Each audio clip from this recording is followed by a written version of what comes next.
We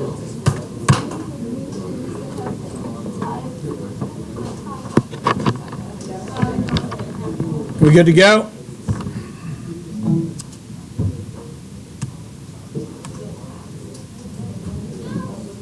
Okay.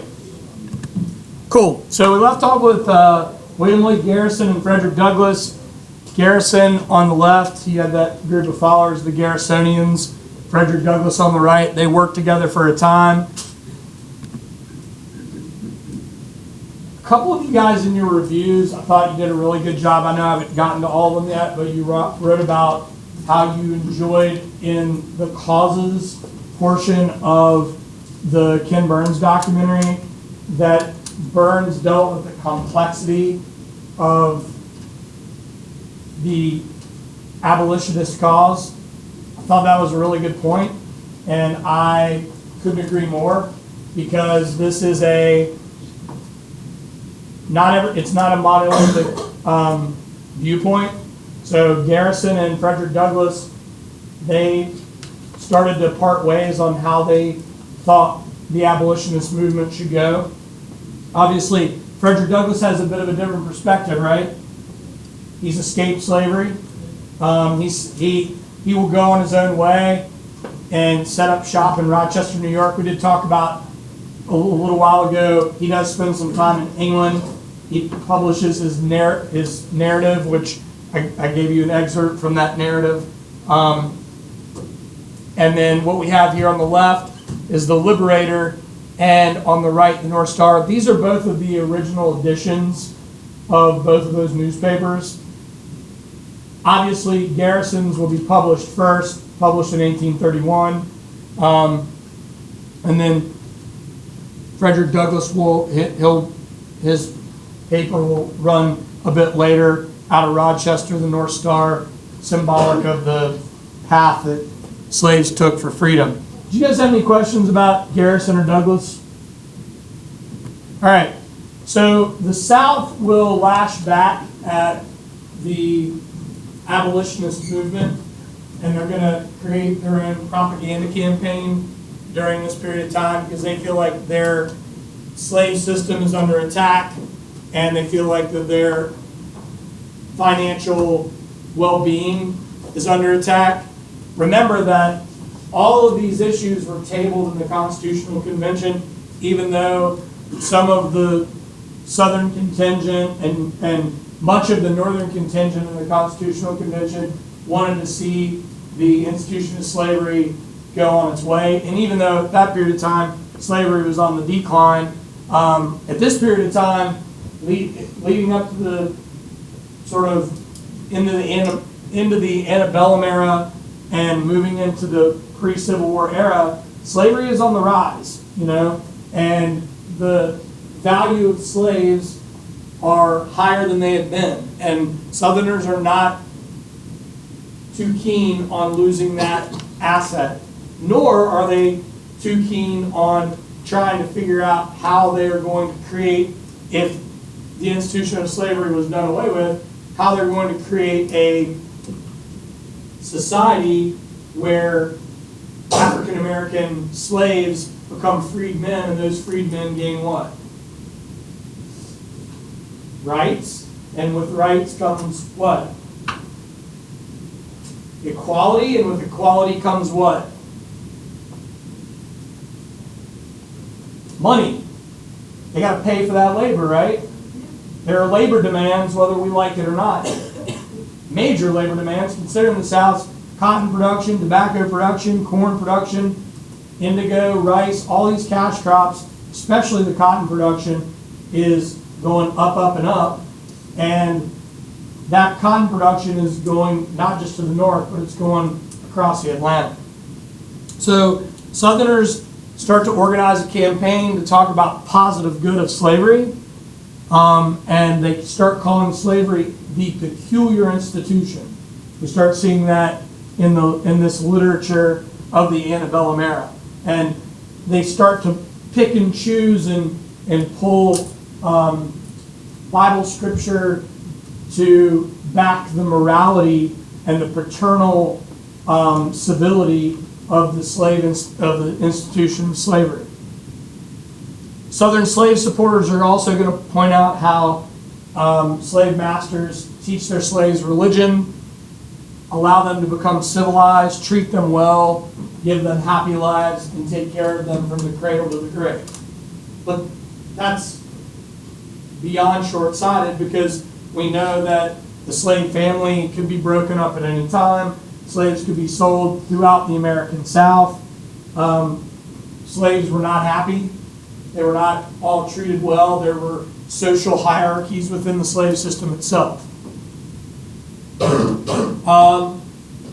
So another issue here is that the South tries to create a literary campaign saying that free black and free white labor in the North is one that has to scratch for everything they got, and one that has to organize and unionize to gain rights, and that they're wage slaves, and that the institution of slavery in the South is treating their people better than the wage slaves of the North, which is pretty crazy to think about. I mean, yeah, things were not good for the lower class white or African American citizen in the North, but at the end of the day, what could those Northern citizens do?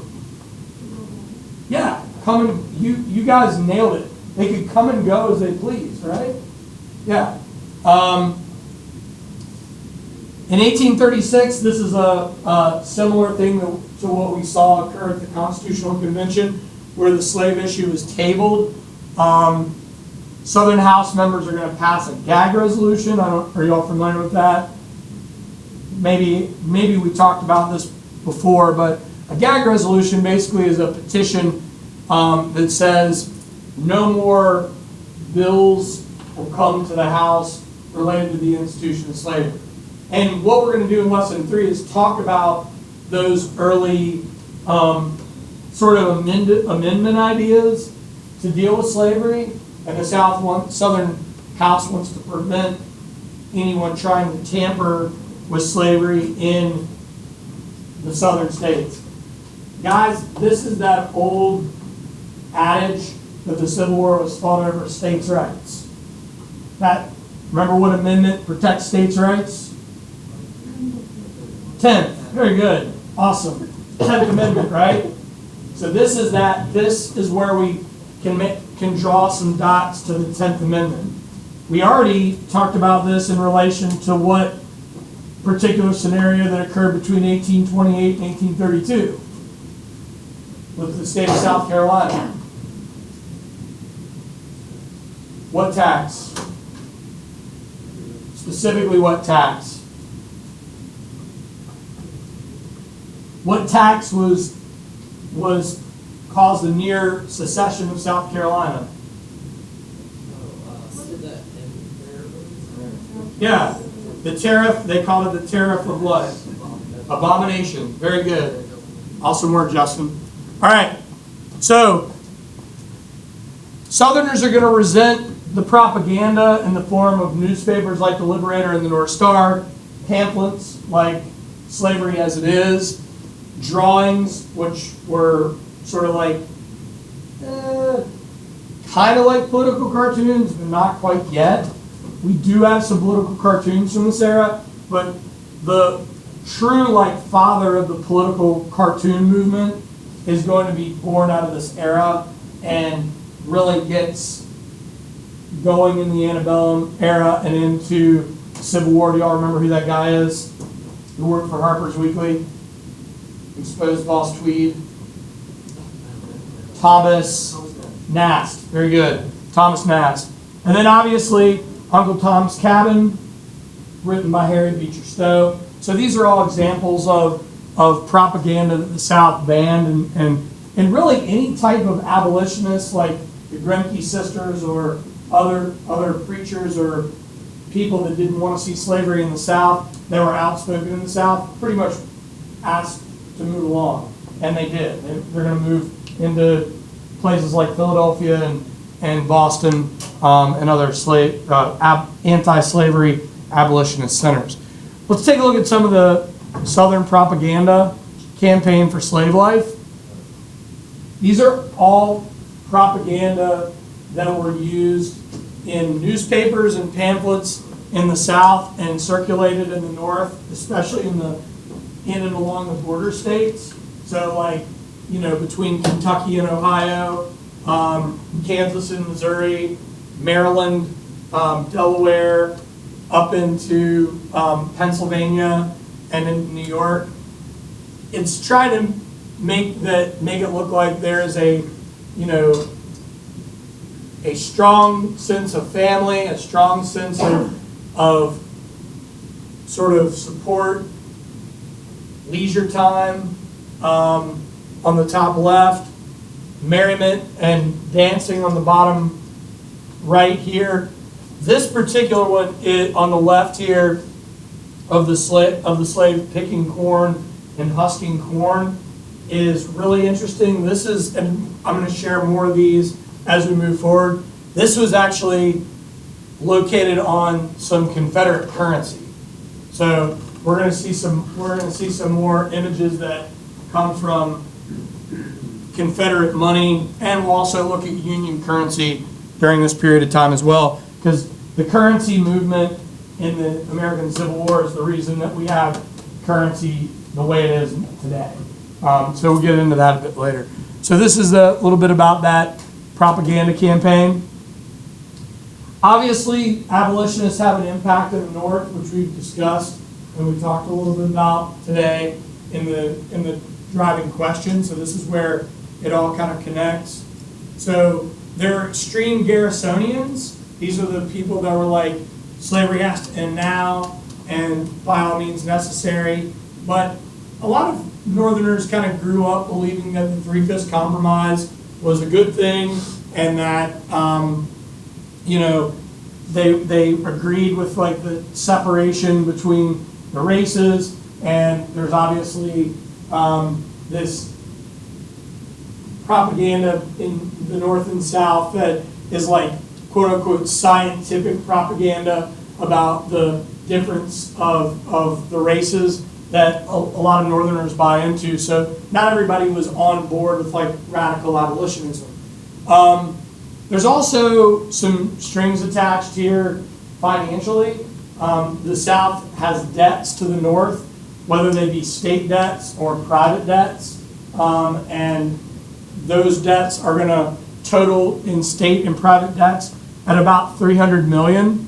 So Northern factories are dependent upon Southern agriculture, but Northern banks, states, and businesses are dependent upon Southern debt. Why? Why would you be a little reluctant if you were a private organization, a private bank, or even a public municipality to stir up a pot here and potentially end up in war, Michelle? Exactly. You know, there's interest on these debts. So, was that what you were going to say as well? Oh, what were you going to say? I was just going to say. Right. You're right too. I mean, you're losing money. You're losing money there. So there are financial strings attached. There's going to be speeches that are going to be made by Garrison and others. Mobs are going to break out in northern cities to stop these outspoken protests. Lewis Tappan's house in New York was trashed after he was part of an anti-slavery movement in New York, spoke. Garrison narrowly escaped death in Boston. And if you guys check out the text, they detail how he sort of slipped away from his captors.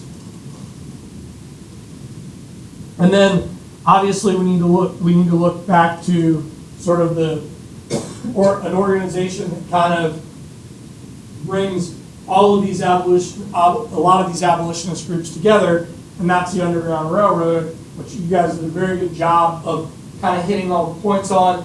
It is a network of churches and homes and locations to privately help slaves gain freedom in the North, and in some cases in the Caribbean and in England. There are organizations like, religious organizations like the American Methodist, or African Methodist Episcopal Church, the Quakers, the more radical Garrisonians, the radical anti-slavery leagues that had formed in cities that are going to be a part of this. But a number of African Americans are going to be influential in the Underground Railroad.